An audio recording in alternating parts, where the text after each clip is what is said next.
Pinahiya ang isang lalaki sa araw ng kasal ng kanyang anak ng mga magulang pa mismo ng nobya o bride sa kasal dahil isa lamang siyang janitor. Ngunit hindi akalain ng lahat kung anong regalo ang dala niya para sa bagong kasal. Tuwang-tuwa ang lalaking si Peter habang nagmamaneho papunta sa bahay ng kanyang nobya, kung saan sa wakas ay makikilala na ng kanyang mga biyanan ang kanyang tatay.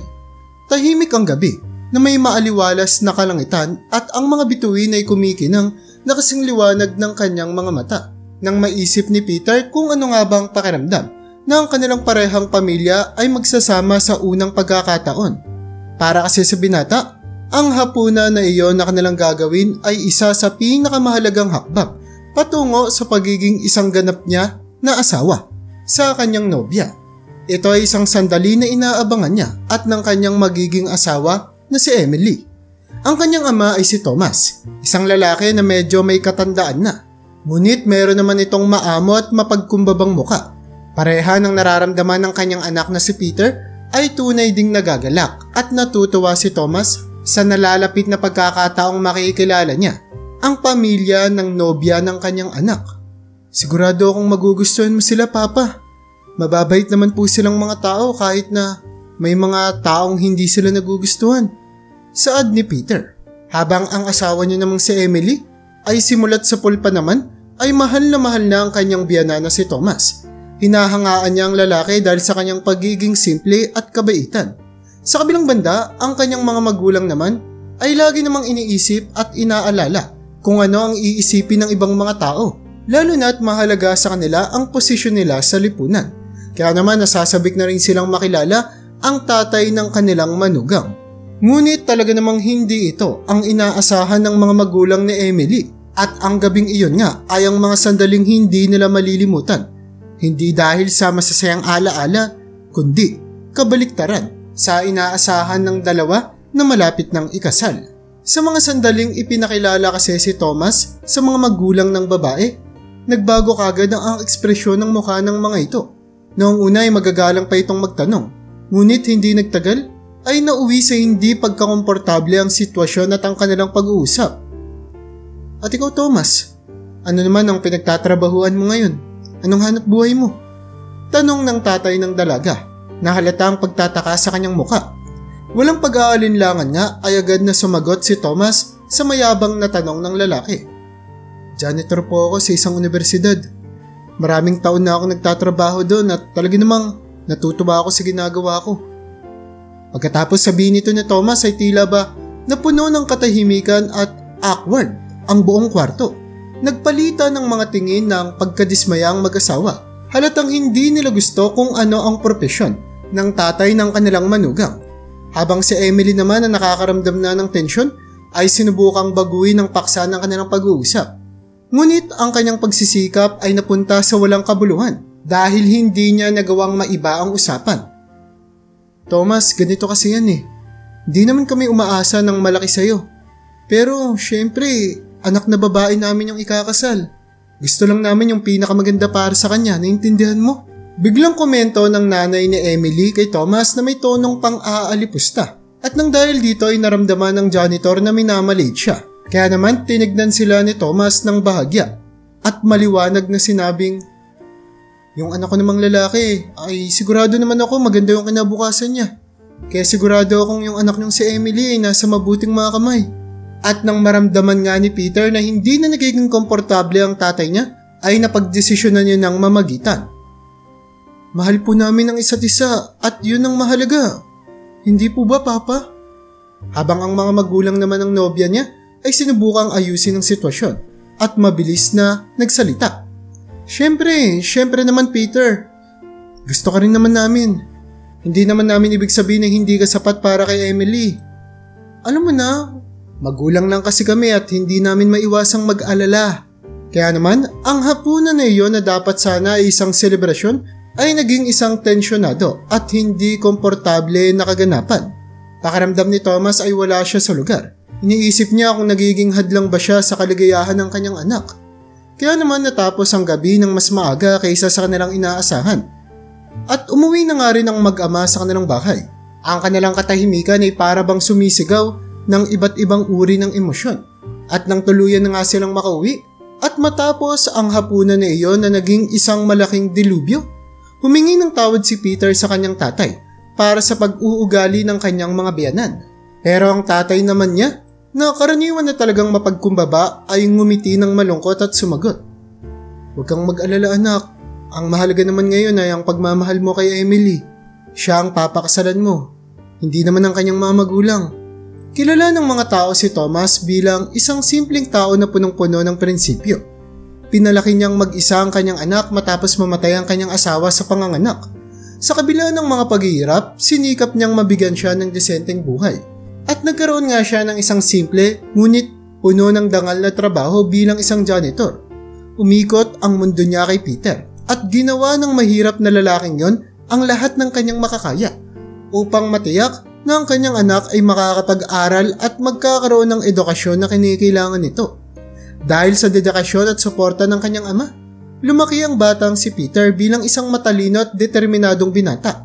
Nakakuha siya ng scholarship sa isang kilalang universidad kung saan niya nakilala si Emily. Si Emily ay isang anak ng matagumpay na mag-asawa. Hindi siya milyonaryo ngunit meron silang komportableng buhay at posisyon sa lipunan. Makalipas ang ilang mga taon ay tuluyang nagbunga ang kanilang relasyon. Nagtrabaho sila at nag-ipon ng pera. Nangangarap ng araw na ikakasal sila. Napaka mapagkumbaba ng dalagang si Emily, hindi katulad ng kanyang mga magulang. At wala siyang pakialam sa kung anumang yaman o sa kung anumang mga bagay na materyal. Gusto lang niyang mabuhay magpakailanman kasama ang kanyang minamahal na si Peter. Nang sa wakas ay itinakda na nila ang petsa ng kanilang magiging kasal, tuwang-tuwa naman ang matandang si Thomas gaya ng kagalakang nararamdaman ng kanyang anak na si Peter. Hindi niya kasi ito akalain. At sa kabila ng mga kabastusan na ipinakita kay Thomas ng mga magulang ni Emily dahil sa kanyang trabaho, nanatiling nakatatak sa isipan ng janitor na si Thomas ang alaala ng hapunang iyon. Hindi niya makalimutan ang pag-aalipusta sa mga mukha ng mga ito habang sinasabi sa kanya kung ano ang kanyang trabaho, na para bang hinahamak at minamaliit nila ang kanyang propesyon. Isa pa sa ikinagalit niya ay nang pag-usapan nila ang tungkol sa mga regalo sa kasal. Naalala niya ang kanilang naging pag-uusap. "At anong engranding regalo ang ibibigay mo sa kanila, Thomas?" Pagtatanong ng mag-asawa na nagpapahiwatig na anumang kontribusyon mula sa kanya sa kasal ay hindi gaanong mahalaga kung iahambin sa kung ano ang maaari nilang ibigay na regalo. At sa mga sumunod pang mga araw ay patuloy na naiisip ni Thomas ang naging pangmamaliit sa kanya ng mga magulang ni Emily. At sa mga araw pang ang lumilipas ay nanliliit lamang siya sa kanyang sarili. Nakakaramdam na rin siya ng pagka-insecure dahil sa sinabi ng mga ito. Alam mo rin naman kasi ni Thomas na isang malaking selebrasyon ng kasal. At malaking bahagi nga ng gagastusin sa kasal na ito ay magmumula sa mga magulang ni Emily. Ano nga ba ang may aalok niya? Isang simpleng janitor lang kasi siya. Anong regalo ang pwede niyang ibigay upang mas sumaya ang okasyon na iyon?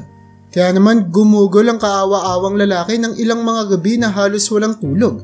Iniisip kung ano ang maaari niyang gawin para sa kasal ng kanyang anak. Nais na kasing ipakita ang pagmamahal at pagmamalaki niya kay Peter sa isang makabuluhang paraan. Siguro malabo na talagang makapagbigay ako ng kahit na anumang material na kayamanan. Pag-iisip niya. Pero meron akong isang bagay na hindi mabibili ng pera. Dagdag niya pa sa kanyang isipan. Sa buong buhay kasi ni Thomas ay nakilala siya bilang mapagbigay at malikhaing tao na handang tumulong mula sa kaibuturan ng kanyang puso. Naaalala niya ang napakaraming mga taon na pinangalagaan niya ang universidad na pinagtatrabahuan niya, ang mga pasilyo na kanyang minalis, ang mga silid na kanyang nilinis, at ang hindi mabilang na mga kwentong nasaksihan niya sa mga koridor ng lugar na iyon. Sa mga sandaling iyon ng pagmumuni-muni, may nabuong idea sa kanyang isipan. Kakaibang bagay na tanging siya lang ang makapag-aalay sa mag-asawa na alam niyang gusto rin ng kanyang puso. Sana magustuhan nila itong naisip ko. Napaka-espesyal nito sa akin. Bulong niya habang nakatingin sa regalong dala-dala niya. Puno ng pagmamahal ang kanyang puso. Noong gabi bago ang kasal, iniisip ni Thomas ang buong buhay niya at kung paanong naging ganito ang kinahantungan ng kanyang buhay. Ang kanyang anak ay magpapakasal sa isang napakagandang babae. At ngayon ay natupad na rin ang kanyang pangarap na sana ay masaksihan niyang ikakasal ang kanyang anak na si Peter. Bagamat tuwang-tuwa siya, kalinsabay naman ito ay ang bigat ng kanyang puso. Alam niyang hindi niya kayang bumili ng kung anumang mamahaling bagay para maibigay sa kanyang anak.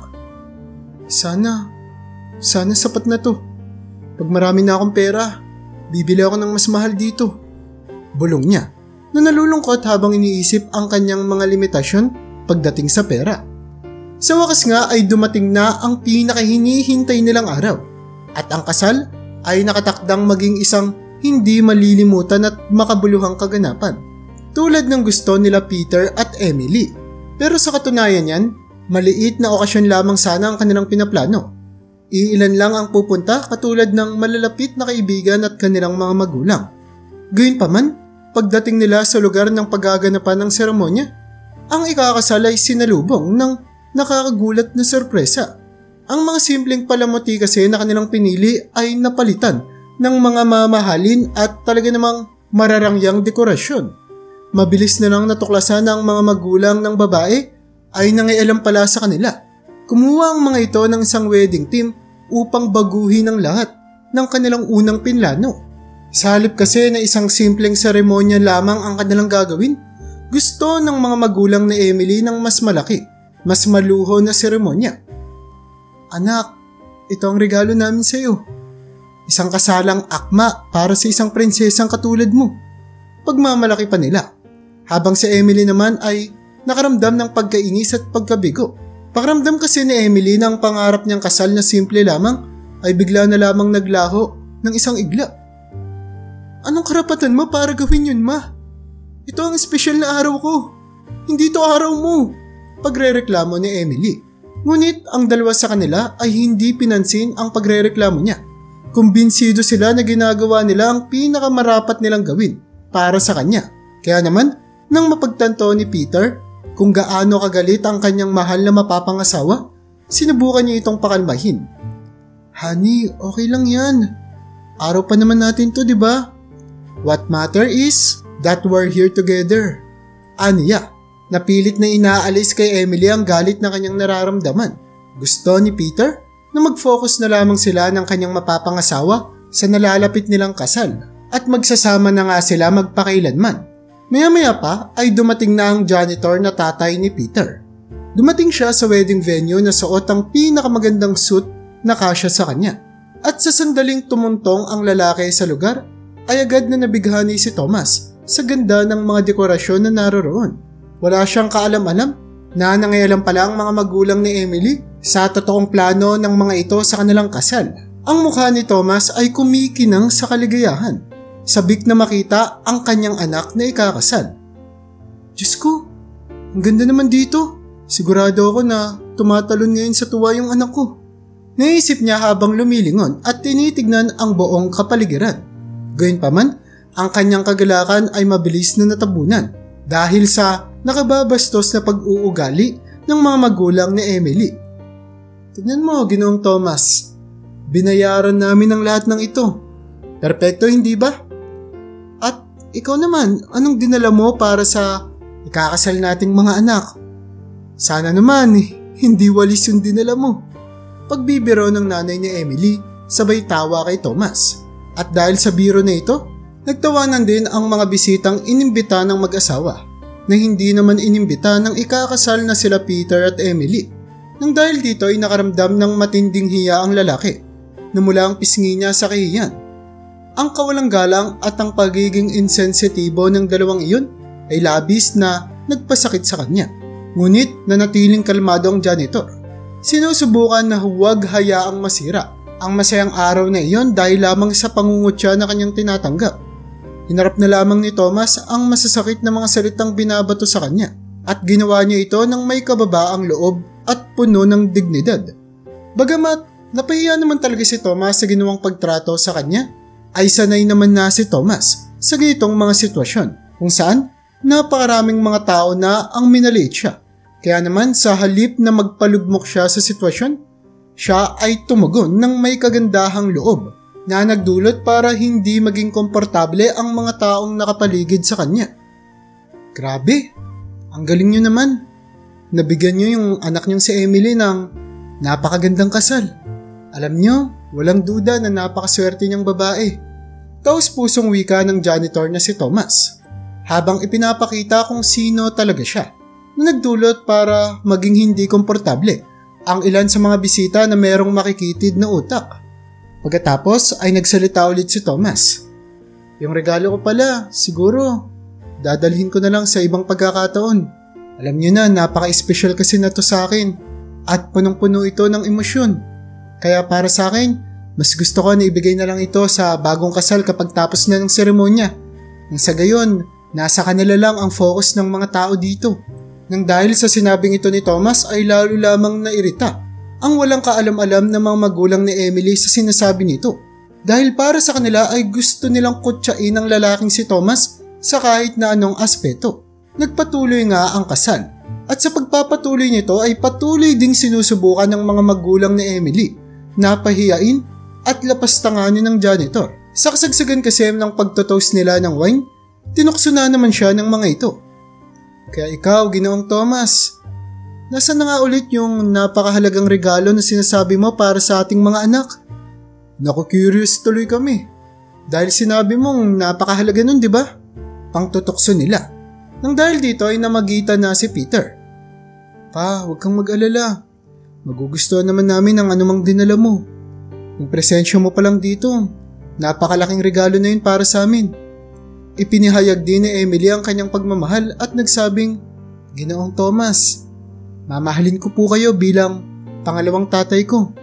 Bilang tatay ng mapapangasawa kong si Peter. Kaya anuman pong ibigay niyo sa amin ay siguradong ikatutuwa namin. Huwag mo na lang pong pansinin yung mga magulang ko. Wika ni Emily. Halata namang hindi naging komportable ang mga magulang niya sa sinabi ng dalaga dahil hindi nila matanggap na nagpapakita ng respeto at pagmamahal ang babaeng si Emily sa kanyang biyanan. Pagkatapos nito ay umalis saglit ang lalaking si Thomas. Ngunit sa kanyang pagbalik ay mayroon na siyang dalang malaking package. Lahat ng mga tao doon ay na-curious. Nilapitan niya ang bride at groom dala-dala ang kanyang regalo. Namamangha ang mga bisita habang iniaabot ng lalaki ang isang malaking painting na maingat na nakabalot. Nang buksan ni na Peter at Emily ang regalo, nakita nila ang isang painting ng isang gubat at base sa painting na ito ay makikita ang isang tahimik at napakagandang tanawin na tila ba'y napupuno ng iba't ibang emosyon. Talaga namang sa uning tingin pa lang ay makikita mo na hindi ito isang ordinaryong painting lamang. Gayunpaman, mabilis na ipinakita ng mga bastos na magulang ni Emily ang kanilang pangungutya. Yan na yun? Isang painting? Diyos ko Thomas, seryoso ka ba? Wika nila habang sinusubukan na pahiyain na naman si Thomas. Gayunpaman, ang talagang nagpamangha sa mga tao ay ang pirma sa sulok ng painting na napansin lang nila nang makalapit sila. Halos matumba ang mga magulang ni Emily nang makita nila ang lagda at pangalan ng isang artist. Nagangala itong Henry de la Cruz. Isang pirma na talaga namang magpapabago sa halaga ng painting. Mula sa isang simpleng painting lamang ay naging isa itong lubhang mahalagang piece of art para sa mga mata ng mga tao doon dahil gawa ito ng isang kilalang artist. Maya-maya pa, ang janitor na si Thomas na nakatingin lamang sa painting na mahalata sa ekspresyon ng kanyang mukha ang pagmamalaking nararamdaman niya ay nagpa siya ng magsalita. Ang painting na to ay may napaka-espesyal na kahulugan para sa akin. Panimula niya, nanginginig ang boses ng lalaki. Yung painting na yan, pinagpasapasahan na ng henerasyon sa henerasyon hanggang sa mapunta na nga sa akin. Alam ko naman na wala akong masyadong maiaalok pero gusto kong magkaroon ng anak ko ng isang bagay na magiging bahagi ng ating kasaysayan. Tuwang-tuwa naman si Peter dahil lumaki siya na alam niya na ang painting na iyon na nasa silid ng kanyang tatay ay ang tanging bagay na meron siya na nakuha nito mula sa kanyang lolo at lola, ang mga taong nagpalaki sa kanya.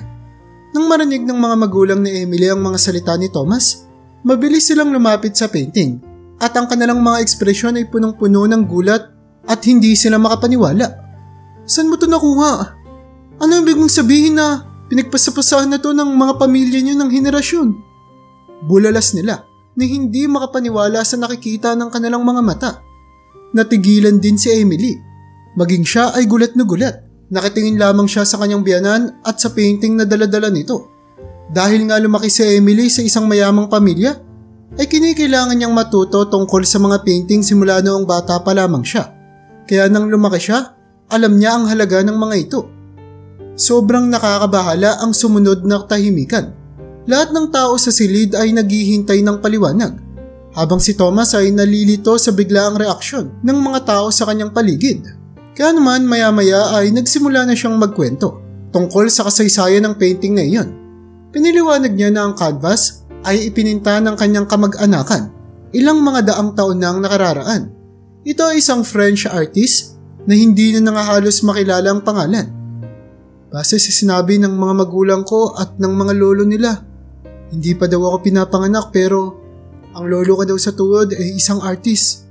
Pero hindi ko naman inaasahan na magiging ganito pala kalaki yung halaga ng mga painting niya. Saad ng lalaki, hindi pa rin niya maintindihan ang mga komosyon na naidulot ng painting na dala-dala niya. At doon lamang ibinunyag ng mga magulang ni Emily kung gaano nga ba kabigat ang sinabi ni Thomas. Anong sabi mo?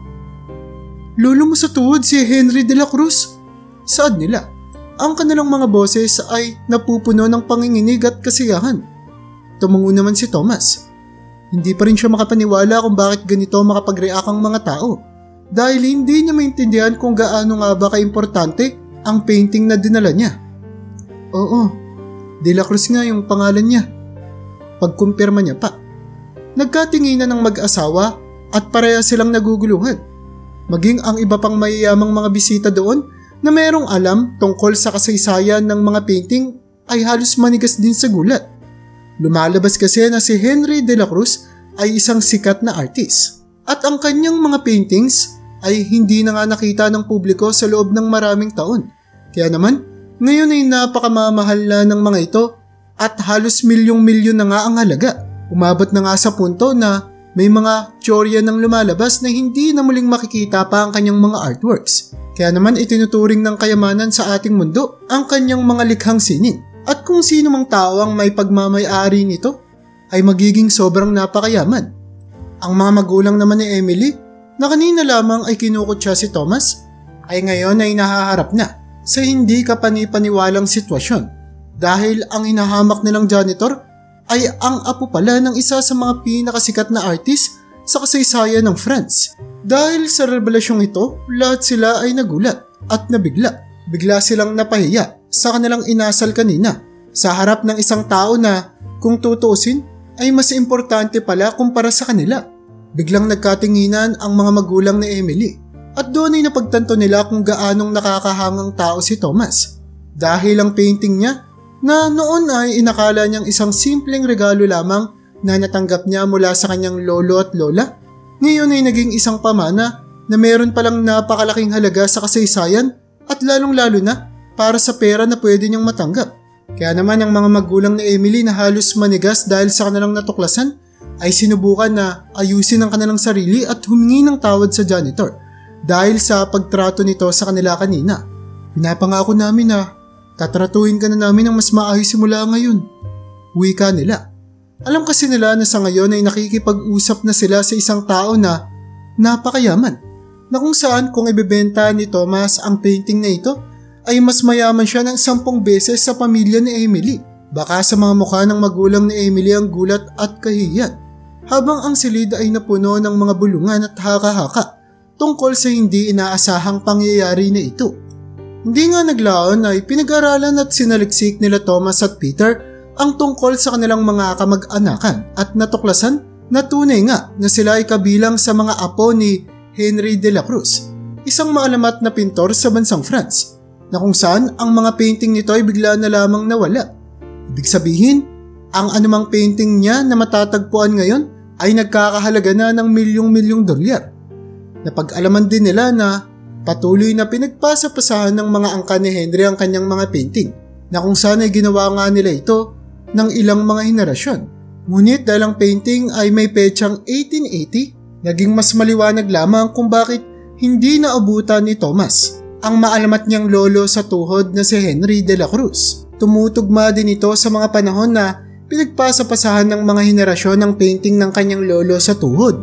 Ang pagkakadiskubre nilang ito ay hindi lamang nagpatunay sa pagiging tunay nga na painting iyon ni Henry, kundi nagpahiwatig rin ito na merong napakalaking kayamanan na naghihintay sa kanila. At hindi nga inaasahan ng mag-ama na si Thomas at Peter na meron palang pinamana sa kanilang pamilya na nagkakahalaga ng ganito kalaki. Ngunit nagulat ang marami na sa kabila ng biglaang pagbabago ng buhay ni Thomas na ngayon ay marami na nga siyang pera, pinili pa rin ng lalaki na panatilihin ang kanyang trabaho bilang janitor. Ang kanyang mga desisyon ay gumulat sa marami, ngunit para sa kanya, ang trabahong ito ay mas importante pa sa perang kinikita niya. Naging bahagi na kasi ito kung sino siya, isang salamin ng kanyang pagkatao at dedikasyon. Ang kababaang loob kasi ay natutunan niya sa ganitong uri ng trabaho at walang makakapalit nito sa kanya kahit na anong marating niya sa lipunan. Ang mga magulang naman ni Emily ay bigla na lamang nagbago ang pakikitungo sa janitor na si Thomas matapos ang nalaman nilang revelasyon.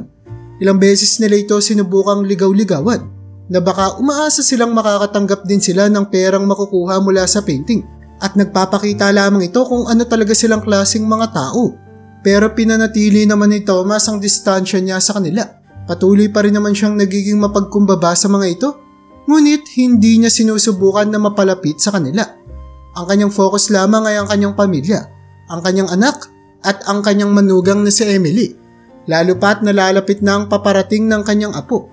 Sa lumipas na mga panahon, lalo lamang naging close si Emily at ang kanyang biyanan na si Thomas, na kung saan ay nakabuo nga sila ng relasyon na para bang naging tunay silang mag-ama sa isa't isa.